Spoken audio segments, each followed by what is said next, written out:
پکڑ بھی بڑی سخت ہے. ان بطش ربک لشدید، تیرے رب کی پکڑ بہت سخت ہے. جب وہ پکڑتا ہے تو پھر کوئی اس سے اپنے آپ کو چھڑوا نہیں سکتا. اللہ اکبر.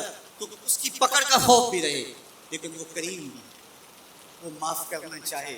ما یفعل اللہ بعذابکم، وہ تمہیں عذاب دے کے کیا کرے؟ اگر تم اس کا شکر کرنا سیکھ جاؤ تو وہ تو تمہارا رب ہے، وہ تمہیں عذاب دے کے کیا کرے؟ تو امید بھی روشن رہے اور خوف بھی طاری رہے. تمہید الایمان کے اندر شیخ عبدالحق محدث دہلوی علیہ رحمہ حضرت سیدنا عمر رضی اللہ تعالیٰ عنہ کا قول بیان کرتے ہیں کہ وہ فرماتے ہیں کہ اگر مجھے یہ پتہ چلے کہ سارے لوگ جنت میں جائیں گے، ایک شخص جہنمی ہوگا، تو میں ڈرتا ہوں کہیں وہ ایک میں ہی نہیں. اور اگر مجھے یہ پتہ چلے کہ سارے لوگ جہنم میں جائیں گے اور ایک ہی جنت میں جائے گا، تو مجھے امید ہوگی شاید وہ ایک میں ہی ہوگا. اور ہم کہتے ہیں فلاں اگر جنت میں چلا گیا، فلاں اگر بخشا گیا تو میں بھی چلا گیا. ہم نے اپنی آخرت دوسرے سے جوڑی. فلاں بخشا گیا تو میں بھی بخشا.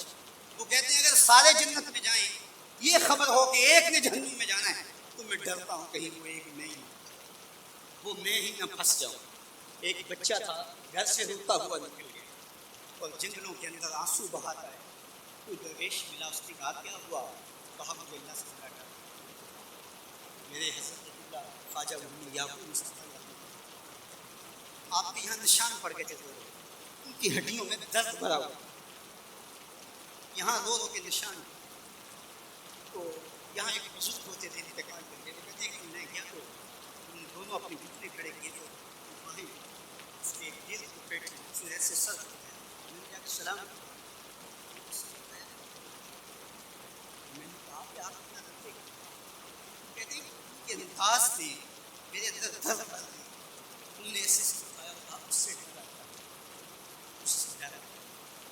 کرم دی آس ہے ان کو نالے در، فضل کی آس ہے ان کو نالے. یہ امید کہ میری بخشش و مغفرت ہو، اور یہ خوف کہ اگر میں پکڑا گیا. وہ بچہ رو رہا تو اس قدیر نے پوچھا کہ کیوں رو رہا؟ اللہ کا ڈر. کہا تمہارے دامن میں گناہ نہیں. کہتے ہیں بڑے کی عزت اس لیے کرو کہ اس کی نیکیاں زیادہ ہوں، اور چھوٹے کی تکریم اور شفقت اس لیے کرو اس کے دامن پہ گناہ نہیں. اللہ اکبر. ہم لوگوں کے گناہ دیکھتے ہیں اور اپنی خوبیاں دیکھتے ہیں. صوفیاء کا ایک جملہ ذہن کی تخت پہ لکھ لیجیے. جب عیب دیکھنے کا شوق آئے، وہ کہتے ہیں اپنے اندر، اور جب خوبیاں دیکھنے کا شوق آئے تو دوسروں کو دیکھو. دوسروں کو دیکھو، کسی کے اندر کوئی خوبی، کسی کے اندر کوئی خوبی. تو کہا کہ اللہ سے ڈرا. کہا کہ بیٹے تم نے تو گناہ نہیں کیا.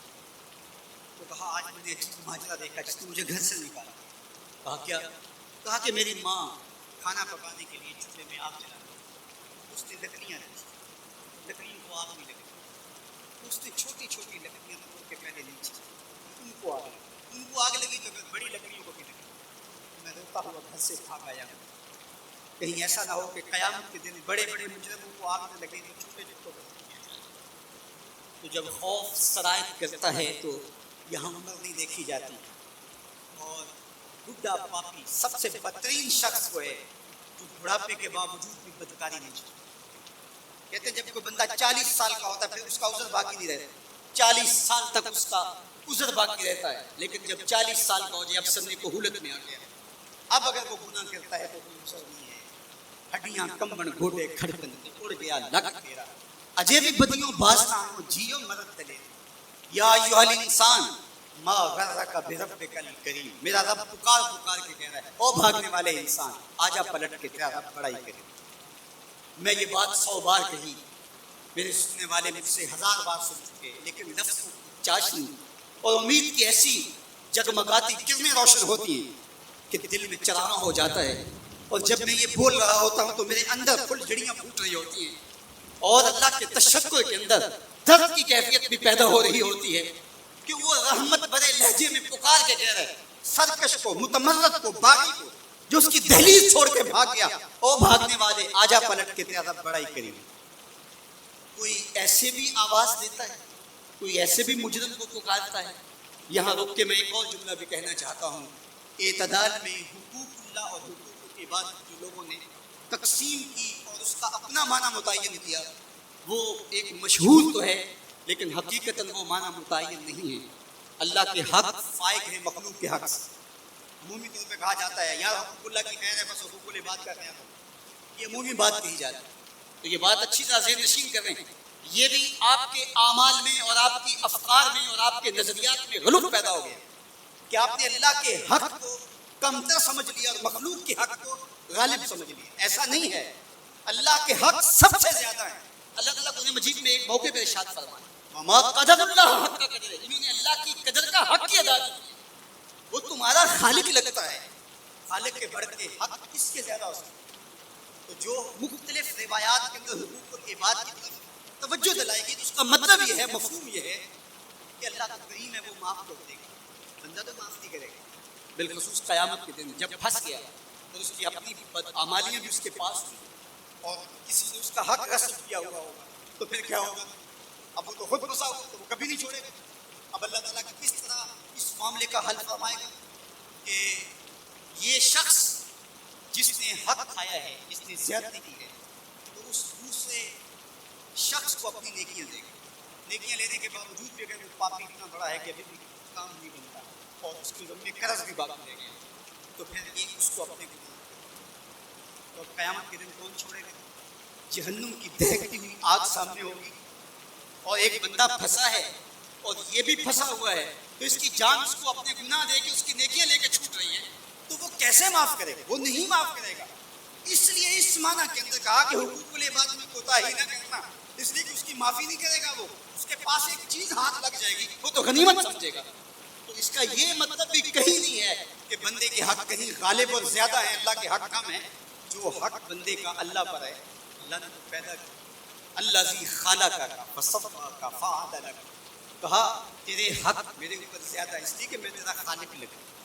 میں آپ سے پوچھتا ہوں اس دنیا پر، اس عالم رنگ و بو میں، اس مادی کائنات میں سب سے زیادہ آپ کے کندھوں پر کس کے حق؟ تو آپ سب کہیں گے ماں کے. حضور سے بھی پوچھا گیا من ابر، حضور میں سب سے زیادہ کس کے ساتھ سلوک؟ حضور سے سوال کیا تو میرے آقا کریم نے فرمایا اماں کا، اپنی ماں کے ساتھ. تو اس نے پھر دوبارہ سوال کیا، پھر حضور نے فرمایا کہ اپنی ماں کے ساتھ. پھر کہا حضور میں سب سے زیادہ نیکی کس سے کروں؟ میری نیکیوں کا، میرے حسن سلوک کا سب سے زیادہ حقدار کو. تو آقا کریم نے فرمایا اماں. تو پھر اس نے چوتھی مرتبہ کہا، حضور نے فرمایا تھا کہا. تو 3 مرتبہ حضور نے ماں کا.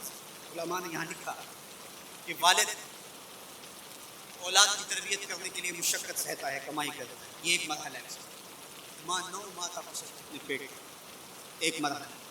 پھر ولادت کا دوسرا مرحلہ، زچہ بچہ دونوں کے لیے موت و حیات کی گھڑی. اور تیسرا مرحلہ اس کی تربیت کا جس کا باپ شامل. تو ماں کے 3 حق بیان اور باپ کا ایک حق بیان.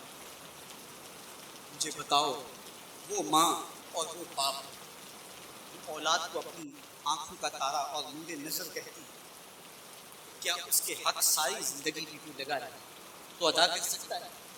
کسی نے کہا کہ میں نے ماں کو اپنے کندھوں پہ اٹھا کے حج کروایا اور موسم میں حدت اور گرمی اتنی تھی کہ جو گوشت کا ٹکڑا زمین پہ پتھر پہ ڈال دیا جاتا تو وہ بھون کے کباب بن جاتا. کیا میں نے اپنی ماں کا حق ادا کر دیا؟ کہا تیری ولادت کے وقت جو اس نے تکلیف سہی، اس تکلیف کے ایک جھٹکے کا حق بھی ادا ہے. یہ تیری ماں ہے. کیا تو اتنی بے وفا ہو گئی ہے کہ اس ماں کی مرضی اب تیری مرضی نہیں رہی؟ وہ باپ جس کی ہڈیاں بھی درد کر رہی ہیں اور وہ مزدوروں والے اڈے پہ بیٹھا ہے اور جب کوئی مزدور لینے آتا ہے تو اس سے صحیح طرح سے اٹھا بھی نہیں جاتا، پھر بھی کلی والا ڈبہ اٹھا کے آگے بڑھتا ہے اور مزدور لینے والے شخص کے ساتھ لپٹ کے چمٹ کے کہتا ہے کہ بابو مجھے لے جاؤ، 10 روپے کم دے دینا، میں نے اپنی بیٹی کی کالج کی فیس دینی ہے. وہ باپ جس کی ہڈیاں دکھ رہی ہیں اور جا کے دیوار پر کلی کر رہا ہے، اس کی کمائی سے کالج میں پڑھنے والی بیٹی کو ایک خاتون ایک سجے ہوئے دفتر میں بٹھاتی ہے اور کہتے تو پدر شاہی نظام کے خلاف بغاوت کر، تیرا جسم تو تیری مرضی ہونی چاہیے، باپ ہوتا کون ہے؟ وہ بیٹی اس کے منہ پہ تھپڑ مارے، وہ کلی کر کے میرا پیٹ پالتا رہا، میری فیسیں ادا کرتا رہا، میں تو اپنے بدن اور اپنی زندگی کی ایک ایک سانس بھی اپنے باپ کے نام کر دوں، حق پھر بھی ادا کرتا. میرا باپ میری تعلیم کا ضامن ہے، میری زندگی کا ضامن ہے، میری عزت اور آبرو کا پہرےدار ہے. اللہ اکبر. معاشرہ بدل گیا. حالات کے تیور تبدیل ہو گئے، بغاوتیں بھر گئیں، وفاؤں نے دم توڑ دیا. مغرب کی تہذیب سوائے تکلف کے اور کچھ نہیں ہے، اور چہرہ جو روشن نہ ہو تو کیا حاجت گلگونہ فروش. نئی تہذیب تکلف کے سوا کچھ بھی نہیں ہے. یہ مغربی تہذیب کی یلغار نے مرد آوارہ، بیکار و زن کمار باش کیا معاشرہ تخلیق کیا جا رہا ہے. میرے حضور کے غلاموں، آؤ ہم نے دین حضور سے لینا ہے. اور یہ سارے چونچلے اور یہ ساری مغربی وظیفہ خور تنظیمیں یہ دم توڑ کے رہ جائیں گی. اس کائنات کے اندر اور اس وطن کے اندر جھنڈا لہرائے گا تو محمد عربی کے نظام کے. ہم حضور کے دین کو کھڑا کرنے کے لیے اور حضور کے نظم کو غالب کرنے کے لیے اپنی زندگی کے ایک ایک سانس کو حضور کے نام وقف کریں گے. میری زندگی کا مقصد تیرے دین کی سرفرازی. میں اسی لیے مسلمان، میں اسی لیے نمازی. میری زندگی کا ایک ایک لمحہ حضور کے دین کے لیے، حضور کے نام کے لیے. تو حقوق والدین کے جو ہے وہ بہت سارے ہیں، اس کے ایک درد کے جھٹکے کا جواب بھی نہیں دے سکا. ماں اولاد سے جو محبت کرتی ہے اور جو ماں کے حق ہیں وہ اتنے زیادہ ہیں کہ کسی پیمانے میں اس کو تولا نہ جا سکے. میں کہا کرتا ہوں سمندر کی پاتال تک تو کوئی پہنچ گیا ہوگا، لیکن ماں کے